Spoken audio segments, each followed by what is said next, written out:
আদালত কক্ষের থমথমে নীরবতা ভেঙে হঠাৎ একটি আর্তনাদ, আর তারপর এক বজ্রকণ্ঠ শোনা গেল।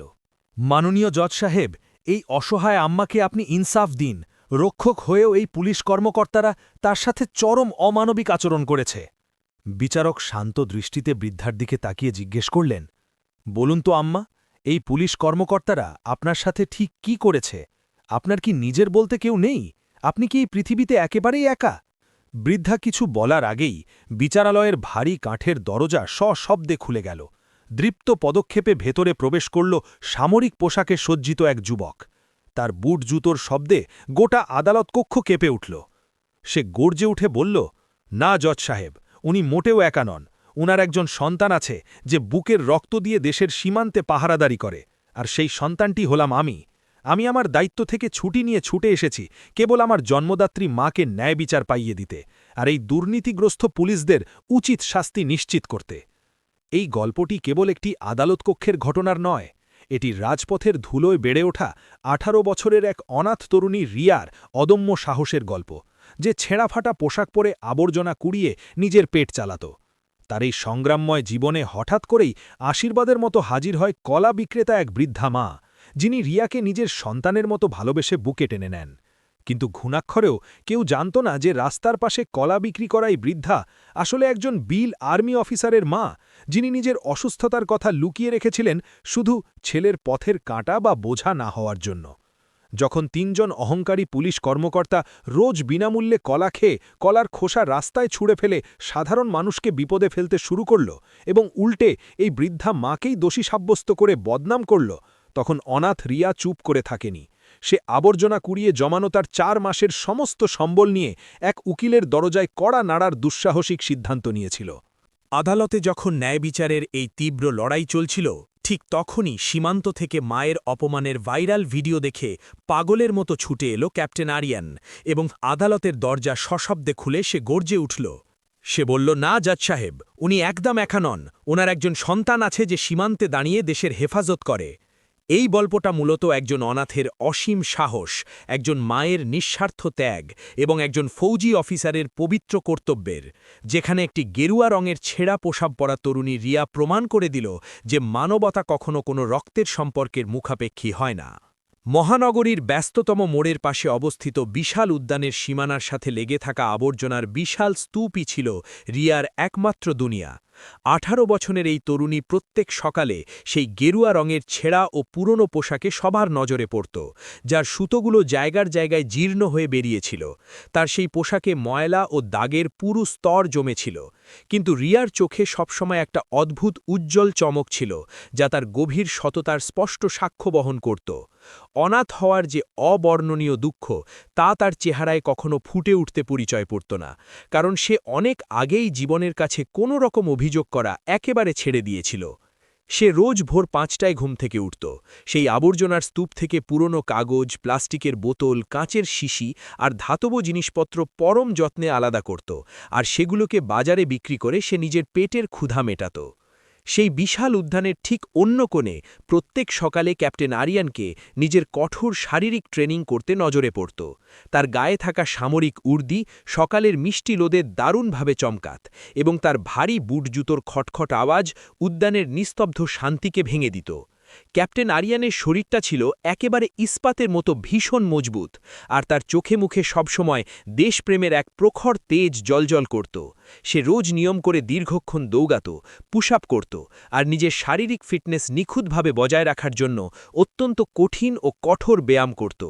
রিয়া কখনো কখনো বেশ কিছুটা দূর থেকে মুগ্ধ দৃষ্টিতে তাকে দেখত, আর সে নিজের মনে মনে ভাবত যে, ইস, তার ভাগ্যেও যদি এমন একটি সম্মানজনক জীবন লেখা থাকত।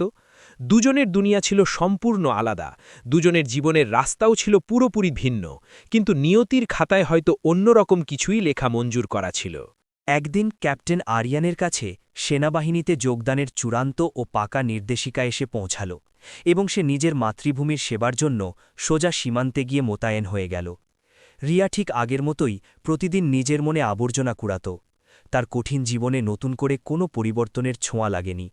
এভাবে বেশ কয়েকটি মাস এক এক করে পেরিয়ে যেতে লাগল, এবং একদিন রিয়ার মোলাকাত হল উদ্যানের কাছে কলার ঠেলাগাড়ি নিয়ে বসা একজন বয়স্ক বৃদ্ধা মহিলার সাথে, ক্যাপ্টেন আরিয়ান এমা ফাতেমা নিজের কলিজার টুকরো ছেলেকে দেশের সেবার জন্য সীমান্তে পাঠিয়ে দিয়েছিল, আর এখন তিনি নিজেই রাস্তায় ঠেলাগাড়িতে কলা বিক্রি করে কোনোমতে নিজের জীবনযাপন ও গুজরান চালাচ্ছিলেন। বয়সের ভারে তার মাথার সব চুল পুরোপুরি সাদা হয়ে গিয়েছিল। জীবনের কঠোর সংগ্রামের কারণে তার মুখের বলিরেখাগুলো বেশ গভীর হয়ে উঠেছিল, কিন্তু তা সত্ত্বেও তার দু চোখে এখনও পরম মমতার এক স্নিগ্ধ চমক অবশিষ্ট ছিল। পরনে একটি পুরনো ও জীর্ণ সাদা শাড়ি জড়িয়ে ক্যাপ্টেন আরিয়ানের মা ফাতেমা রোজ সকালে নিজের কলার ঠেলাগাড়ি নিয়ে সেখানে আসতেন, আর একদম সন্ধে নামা পর্যন্ত দাঁড়িয়ে থেকে তিনি কলা বিক্রি করতেন। রিয়া যখন জীবনের প্রথমবার তাকে গভীরভাবে দেখল, তখন তার নিজের হারিয়ে যাওয়া মায়ের স্মৃতি মনে পড়ে গেল, যে মাকে সে জীবনে কখনোই নিজের চোখে দেখেনি। সে ধীর পায়ে বৃদ্ধার কাছে এগিয়ে গেল এবং অত্যন্ত বিনয়ের সাথে জিজ্ঞাসা করল, আম্মা, আপনি এত বেশি বয়সে এই ভারী ঠেলাগাড়ি টানছেন কেন? আপনার নিজের ঘরে কি দেখাশোনা করার মতো কেউ নেই?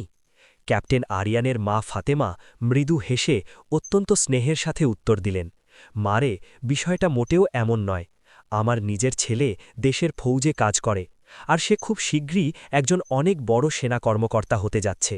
কিন্তু আমি কোনোভাবেই আমার আদরের ছেলের ওপর বোঝা হয়ে থাকতে চাই না। আমার নিজের শারীরিক স্বাস্থ্য গত কয়েকদিন ধরে একদমই ঠিক নেই, আর সেই সাথে আমার নিজের ওষুধের অনেক খরচও একা হাতে ওঠাতে হয়। আমি মোটেও চাই না যে আমাকে নিয়ে আমার ছেলে বিন্দুমাত্র দুশ্চিন্তা বা পেরেশানির মধ্যে থাকুক। ঠিক এই কারণেই আমি তাকে ঘুণাক্ষরেও জানতে দিইনি যে আমি শারীরিকভাবে এতটা অসুস্থ। রিয়া নিমিষেই সেই বৃদ্ধা মায়ের চোখের তাড়ায় লুকিয়ে থাকা গভীর যন্ত্রণাটুকু খুব সহজেই পড়ে ফেলল।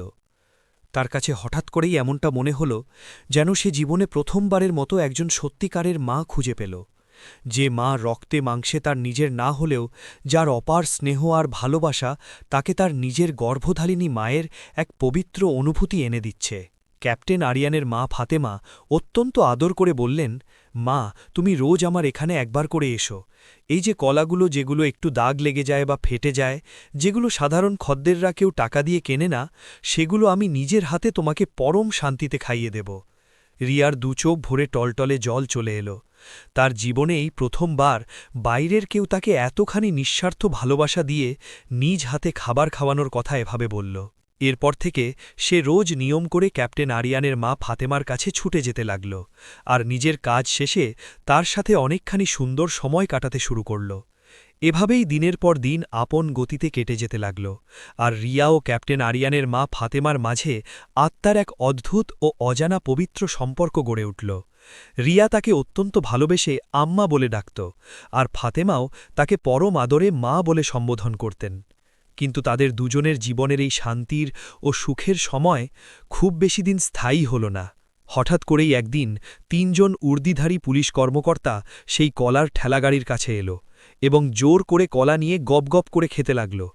ক্যাপ্টেন আরিয়ানের মা ফাতেমা সহজ মনে ভাবলেন যে কলা খাওয়া শেষ হলে হয়তো তারা কলার ন্যায্য টাকা দিয়ে দেবে, কিন্তু তারা একটি পয়সাও না দিয়ে সেখান থেকে দাম্ভিকতার সাথে চলে গেল।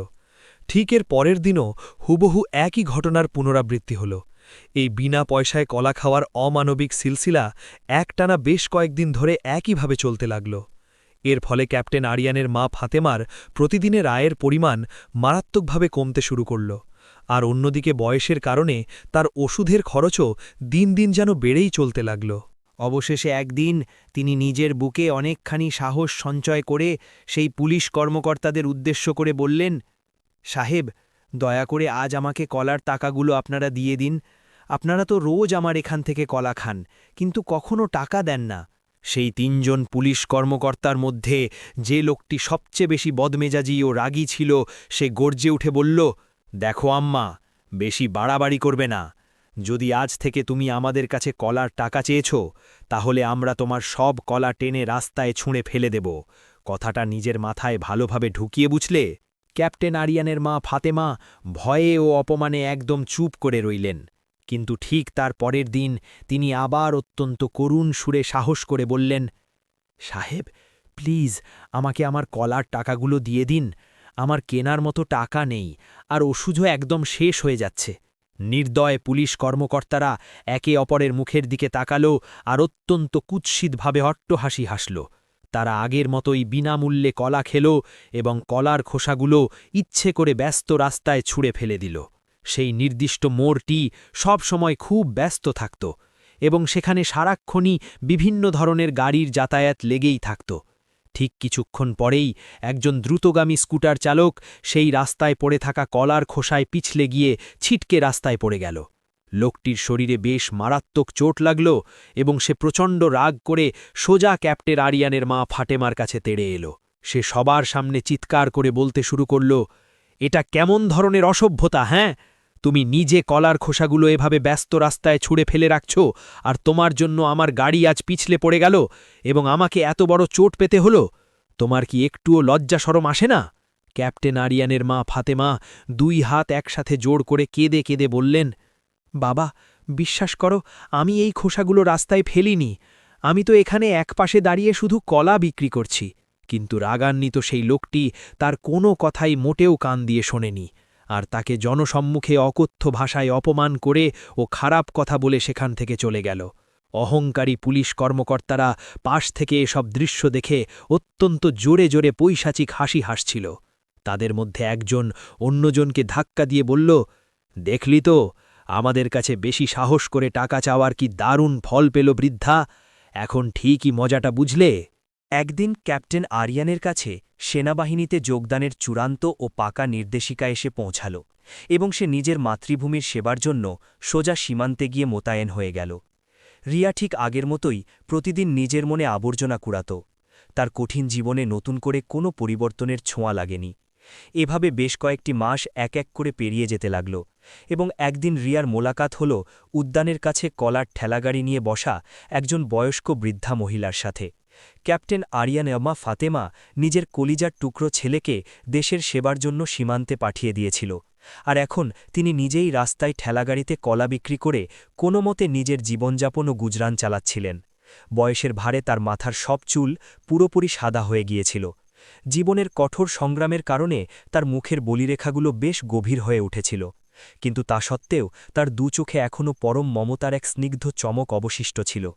পরনে একটি পুরনো ও জীর্ণ সাদা শাড়ি জড়িয়ে ক্যাপ্টেন আরিয়ানের মা ফাতেমা রোজ সকালে নিজের কলার ঠেলাগাড়ি নিয়ে সেখানে আসতেন, আর একদম সন্ধে নামা পর্যন্ত দাঁড়িয়ে থেকে তিনি কলা বিক্রি করতেন। রিয়া যখন জীবনের প্রথমবার তাকে গভীরভাবে দেখল, তখন তার নিজের হারিয়ে যাওয়া মায়ের স্মৃতি মনে পড়ে গেল, যে মাকে সে জীবনে কখনোই নিজের চোখে দেখেনি।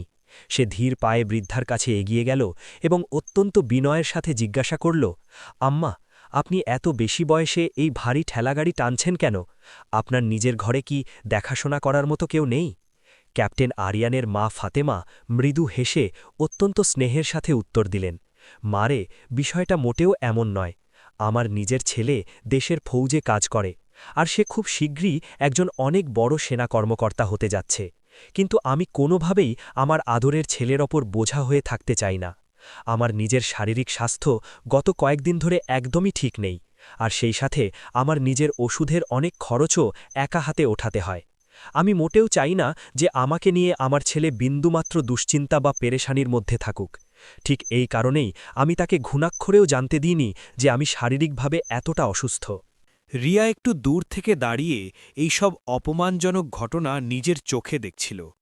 রাগে ও ক্ষোভে তার শরীরের রক্ত টকবক করে ফুটছিল, কিন্তু সে নিজের মনে খুব ভালো করেই জানত যে সে সম্পূর্ণ একা এই ক্ষমতাধর মানুষদের বিরুদ্ধে কিছুই করতে পারবে না। সে ছুটে গিয়ে ক্যাপ্টেন আরিয়ানের মা ফাতেমাকে বলল, আম্মা, চলুন আমরা সবাই মিলে এই খারাপ লোকগুলোর বিরুদ্ধে শক্ত কিছু একটা ব্যবস্থা গ্রহণ করি। ক্যাপ্টেন আরিয়ানের মা ফাতেমা দীর্ঘশ্বাস ছেড়ে বললেন, মারে, আমাদের মতো সাধারণ গরিব মানুষ এদের বিরুদ্ধে আর কী বা করতে পারি? এরা তো সমাজের ক্ষমতাশালী পুলিশ কর্মকর্তা। আমার ছেলে যাওয়ার সময় আমাকে বারবার করে বলে গিয়েছিল যে আমি যেন এদের মতো মানুষদের বিরুদ্ধে কখনোই কিছু করতে না যাই। তাই এসব ঝামেলা তুমি একেবারে ছেড়েই দাও, মা। কিন্তু আত্মমর্যাদাবোধ সম্পন্ন রিয়া এসব অবিচার দেখে কোনোভাবেই চুপ করে হাত গুটিয়ে বসে রইল না। সে সেই উদ্যানের পাশে দাঁড়িয়ে থাকা একজন বয়স্ক রিকশাওয়ালাকে গিয়ে জিজ্ঞাসা করল যে যদি আইনি সাহায্যের জন্য কোনো উকিলের সাথে দেখা করতে বা মিলতে হয় তাহলে সে কোথায় যাবে। সেই দয়ালু রিকশাওয়ালা তাকে শহরের এমন একজন উকিলের নির্দিষ্ট ঠিকানা দিয়ে দিল, যিনি মূলত গরিব ও অসহায় মানুষদের হয়ে আইনি কেস লড়ে থাকেন। রিয়া তার গত 4 মাসের হাড় ভাঙা পরিশ্রম থেকে একটু একটু করে জমানো সমস্ত টাকা আজ বের করে ফেলল। সে একটা বেশ পুরনো প্লাস্টিকের মাটির ব্যাংকের মতো পাত্রে নিজের জমানো টাকাগুলো যত্ন করে রাখত, যার ভেতরে বেশ কিছু মিশ্রিত 10-20 টাকার নোট, কিছু খুচরো ধাতব মুদ্রা আর কিছু ছেঁড়া ময়লা ও নোংরা নোট ছিল। সে এক আঘাতে সেই পাত্রটি ভেঙে নিজের জমানো সব টাকা একটা পুরনো কাপড়ে শক্ত করে বেঁধে সেই উকিলের ঠিকানার উদ্দেশ্যে চলে গেল। অ্যাডভোকেট কবির তখন নিজের একটি ছোট ও সাদামাটা অফিসে একা বসে নিজের কাজ করছিলেন। ঠিক এমন সময় রিয়া গিয়ে সেখানে পৌঁছাল। রিয়া ভয়ে ভয়ে দরজায় টোকা দিল এবং তারপর অনুমতি নিয়ে ধীরে ধীরে ভেতরে এলো। তার পরনের সেই ফাটা গেরুয়া রঙের পোশাক আর ময়লায় ভরা নোংরা হাত দেখে অ্যাডভোকেট কবির বেশ অবাক হয়ে জিজ্ঞাসা করলেন, মা, তুমি কে, আর এই উকিলের অফিসে তুমি কেন এসেছ? রিয়া তার জমানো টাকা ভর্তি সেই কাপড়ের ছোট বান্ডিলটা সোজাসুজি অ্যাডভোকেট কবিরের টেবিলের সামনে রাখল আর অত্যন্ত বিনীতভাবে বলল, সাহেব, আমার একটি অবিচারের কেস আছে। যদি আপনি আমার হয়ে এই কেসটা আদালতে লড়েন তাহলে আপনার খুব মেহেরবানি হবে, আর ফিস হিসেবে এই নিন, এটা আমার জমানো সমস্ত টাকা। অ্যাডভোকেট কবির অন্যায়ের প্রতিকার করতে চমৎকার একটি পরিকল্পনা বানালেন। তিনি রিয়াকে অত্যন্ত সাবধানে বুঝিয়ে বললেন যে কাল সকালে তাকে আবার ঠিক সেই জায়গাতেই স্বাভাবিকভাবে যেতে হবে যেখানে ওই অসভ্য পুলিশ কর্মকর্তারা প্রতিদিন কলা খেতে আসে। এরপর তিনি দ্রুত নিজের পেশার পরিচিত দুজন সাংবাদিক বন্ধুকে ফোন করে ডাকলেন এবং তাদের নিশ্চিত করে বললেন যে আজ শহরে একটি খুব বড় ও চাঞ্চল্যকর খবর মিলতে যাচ্ছে। তিনি নিজে গিয়ে সেই উদ্যানের ঠিক বিপরীত পাশে থাকা একটা দোকানদারের সাথে গোপনে কথা বললেন এবং তাকে আগাম জানিয়ে রাখলেন যে আইনি কাজের জন্য তাদের দোকানের সিসিটিভি ক্যামেরার আগের ও আজকের ফুটেজের হয়তো খুব জরুরি দরকার পড়তে পারে।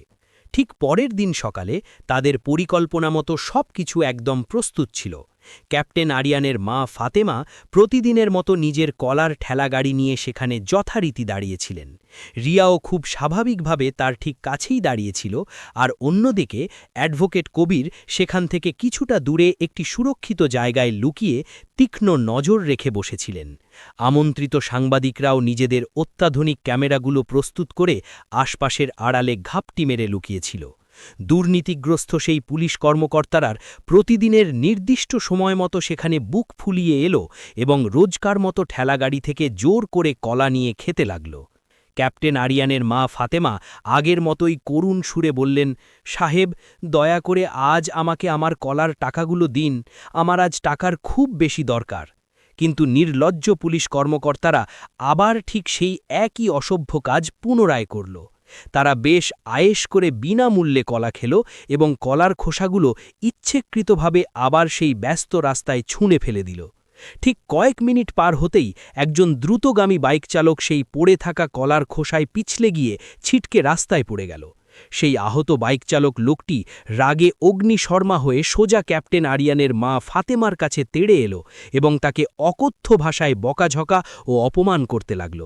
কিন্তু তারা কেউ জানত না যে এবারের এই পুরো ঘটনার সব কিছুই অত্যন্ত নিখুঁতভাবে ক্যামেরায় রেকর্ড হচ্ছিল এবং সাংবাদিকরা অত্যন্ত সতর্কতার সাথে পুরো দৃশ্যটি নিজেদের ক্যামেরার লেন্সে ক্যাপচার করে নিল।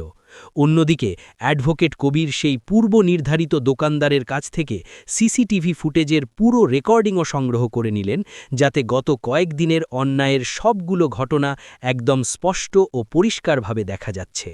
ঠিক সেই দিন সন্ধ্যায় এই অমানবিক ঘটনার পুরো খবর ও ভিডিও মুহূর্তের মধ্যে সোশ্যাল মিডিয়ায় ব্যাপকভাবে ভাইরাল হয়ে গেল এবং পুরো মহানগরী জুড়ে সাধারণ মানুষের মুখে মুখে এই ঘটনার তীব্র আলোচনা ও সমালোচনা হতে লাগল।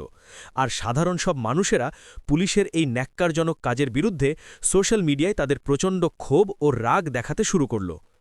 ইন্টারনেটের কল্যাণে খবরটি এতই দ্রুতগতিতে চারদিকে ছড়ালো যে সেটা খুব অল্প সময়ের মধ্যে দেশের একদম প্রত্যন্ত অন্য অংশগুলোতেও পৌঁছে গেল। ঠিক সেই সময় সীমান্তে পাহারায় মোতায়েন থাকা ক্যাপ্টেন আরিয়ান নিজের সামরিক ব্যারাকে বসে একটু বিশ্রাম করছিল। তার পাশে বসা তার সাথী অন্য সৈনিকরা নিজেদের মোবাইলে সোশ্যাল মিডিয়ার কিছু ভাইরাল ভিডিও দেখছিল এবং নিজেদের মধ্যে বেশ উত্তেজনার সাথে কথা বলছিল। তাদের মধ্যে একটা সৈনিক হঠাৎ বলে উঠল, ইয়ার, এটা একটু ভালো করে দেখো তো, কি অমানবিক একটা ঘটনা! কি খারাপ ও অসহায় অবস্থায় এই বয়স্ক বৃদ্ধা মহিলাকে এই অসভ্য পুলিশ কর্মকর্তারা কিভাবে প্রতিদিন হয়রানি ও পেরেশান করছে। এটা শুনে দ্বিতীয় সৈনিকটি সাথে সাথে জবাব দিল, হ্যাঁ ইয়ার, এটা সত্যিই খুব জঘন্য এবং খারাপ কাজ। এই অমানুষগুলোর অবশ্যই খুব কঠিন সাজা দেওয়া উচিত। ক্যাপ্টেন আরিয়ান তখন ব্যারাকে নিজের বিছানায় ক্লান্ত শরীরে শুয়ে বিশ্রাম নিচ্ছিল, কিন্তু ভিডিও থেকে যখন সে হঠাৎ করে নিজের গর্ভধারিণী মায়ের পরিচিত কান্নার আওয়াজ শুনতে পেল, তখন সে চমকে গিয়ে সাথে সাথে বিছানা ছেড়ে উঠে বসল। সে প্রায় পাগলের মতো এক ঝটকায় নিজের সাথীর হাত থেকে মোবাইল ফোনটি প্রায় ছিনিয়ে নিল এবং এক দৃষ্টে ভিডিওটি দেখতে লাগল। সেই ভাইরাল ভিডিওতে ক্যাপ্টেন আরিয়ানের মা ফাতেমাকে একদম স্পষ্টভাবে দেখা যাচ্ছে এবং সেখানে অত্যন্ত করুণ স্বরে তার আর্তনাদ ও আওয়াজ শোনা যাচ্ছে, সাহেব, দয়া করে আমাকে কলার টাকাগুলো দিন, আমার আজ টাকার খুব বেশি দরকার। এই দৃশ্য দেখে ক্যাপ্টেন আরিয়ানের কাঁপতে থাকা হাত থেকে মোবাইল ফোনটি আপনা আপনি নিচে খসে পড়ে গেল এবং তার দুই চোখ গড়িয়ে অঝরে বাঁধ ভাঙা জল বইতে লাগল। সে নিজেকে আর সামলাতে না পেরে সেখানেই বসে জোরে জোরে ডুকরে কাঁদতে লাগল। তার এমন অবস্থা দেখে তার সাথী অন্য সৈনিকরা খুব ঘাবড়ে গেল এবং অত্যন্ত চিন্তিত হয়ে জিজ্ঞাসা করতে লাগল, কি হলো আরিয়ান, তুই হঠাৎ করে এভাবে বাচ্চাদের মতো কাঁদছিস কেন? ক্যাপ্টেন আরিয়ান কান্নার দমকে থেমে থেমে কোনো মতে গলা পরিষ্কার করে বলল, ভিডিওর ওই বৃদ্ধা আর কেউ নন, উনি আমার নিজের জন্মদাত্রী মা। আমি ঘুণাক্ষরেও জানতাম না যে আমার মা একা একা রাস্তায় দাঁড়িয়ে এভাবে কলার ঠেলাগাড়ি চালাচ্ছেন।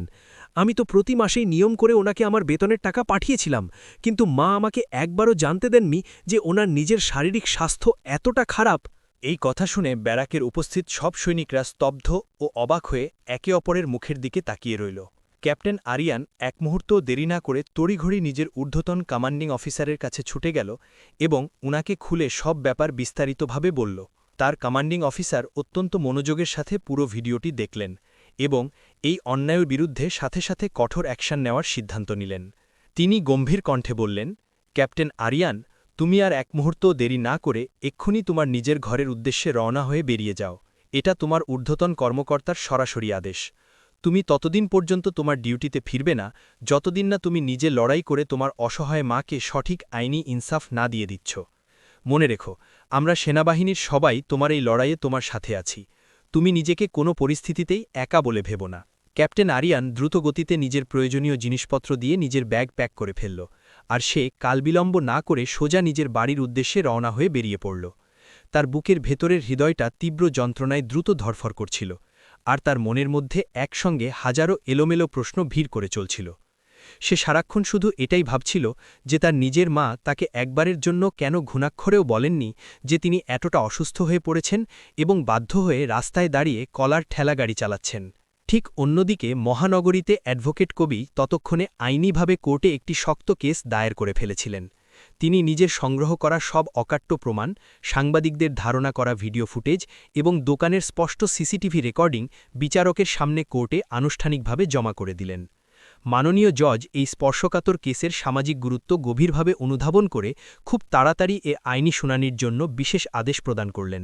অবশেষে কোর্টে এই চাঞ্চল্যকর কেসটির চূড়ান্ত শুনানির নির্দিষ্ট দিনটি চলে এলো। কাঠগড়ায় ক্যাপ্টেন আরিয়ানের মা ফাতেমা, সাহসী তরুণী রিয়া, তাদের আইনজীবী অ্যাডভোকেট কবির এবং সেই অভিযুক্ত ৩ জন অহংকারী পুলিশ কর্মকর্তা সবাই নির্দিষ্ট সময়ে কোর্টে উপস্থিত হয়ে হাজির ছিল। ওই দুর্নীতিগ্রস্ত পুলিশ কর্মকর্তারা নিজেদের বাঁচানোর জন্য একজন চতুর উকিলও ভাড়া করে রেখেছিল। তারা নির্লজ্জের মতো মিথ্যা কথা বলে আদালতের কাছে নিজেদের নির্দোষ প্রমাণের জন্য সাফাই পেশ করার আপ্রাণ চেষ্টা করছিল। অ্যাডভোকেট কবির অত্যন্ত জোরালো যুক্তি দিয়ে বিচারকের সামনে পুরো ব্যাপারটা বিস্তারিতভাবে তুলে ধরলেন।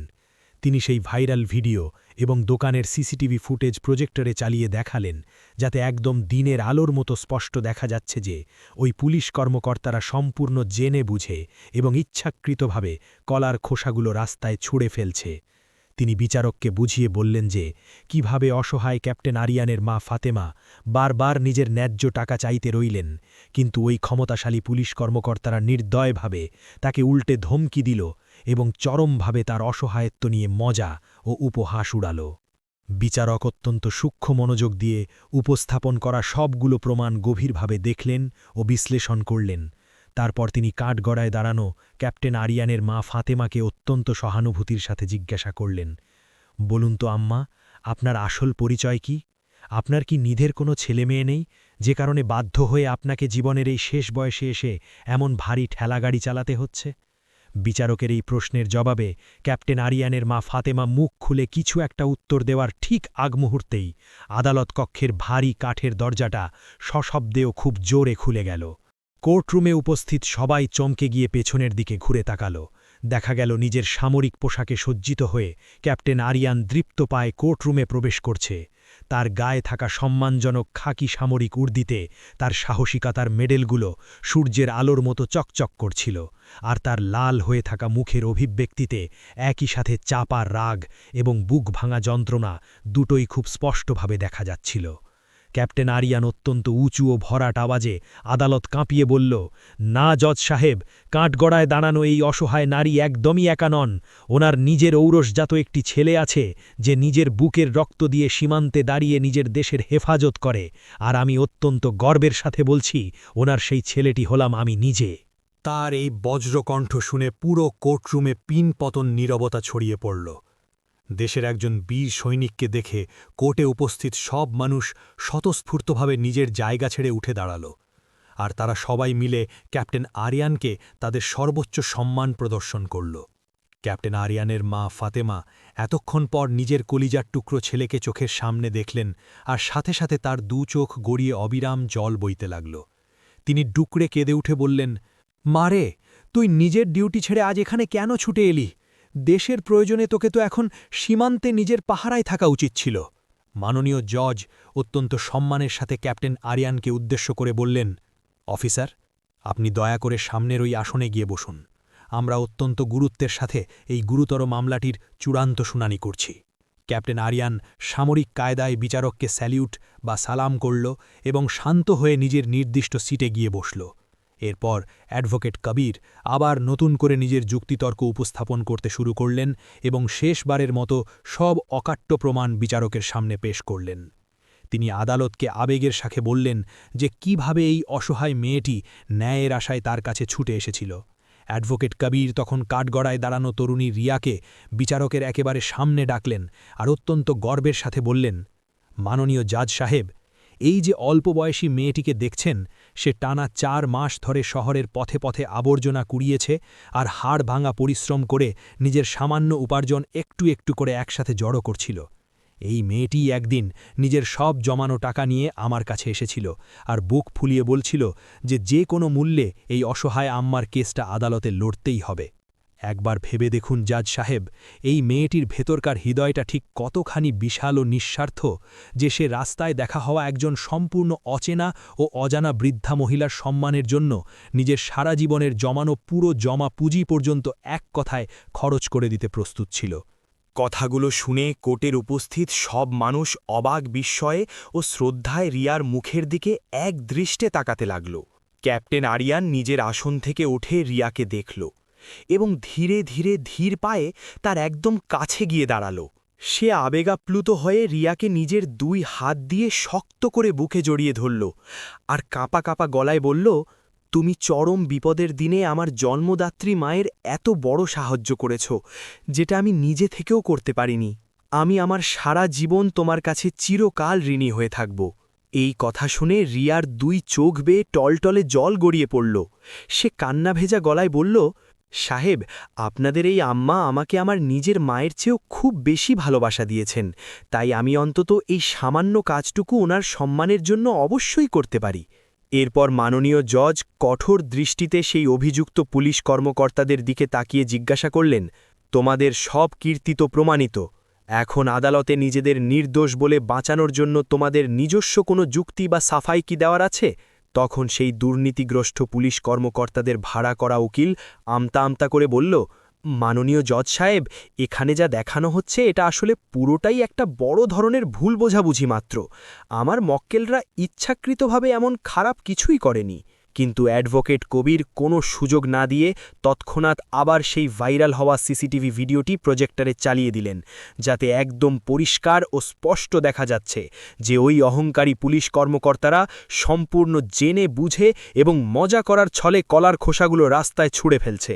জজ সাহেব আবারও সব প্রমাণগুলো অত্যন্ত মনোযোগ দিয়ে ও গভীরভাবে পর্যবেক্ষণ করলেন, আর তারপর তিনি চূড়ান্ত রায় দেওয়ার আগে সেই অপরাধী পুলিশ কর্মকর্তাদের কঠোর ভাষায় ধমক দিয়ে বললেন, তোমাদের জঘন্য অপরাধের বিরুদ্ধে আদালতে পেশ করা প্রতিটি প্রমাণ একদম জলের মতো স্পষ্ট।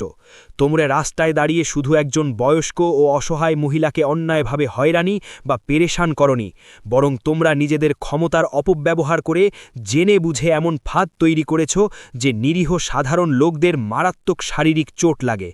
এটা সমগ্র জাতির জন্য খুবই লজ্জাজনক একটি বিষয় যে ঠিক তোমাদের মতো নোংরা মানসিকতার লোক রাষ্ট্রের পবিত্র পুলিশের এই ভারী পোশাক গায়ে পরে ঘুরে বেড়ায়।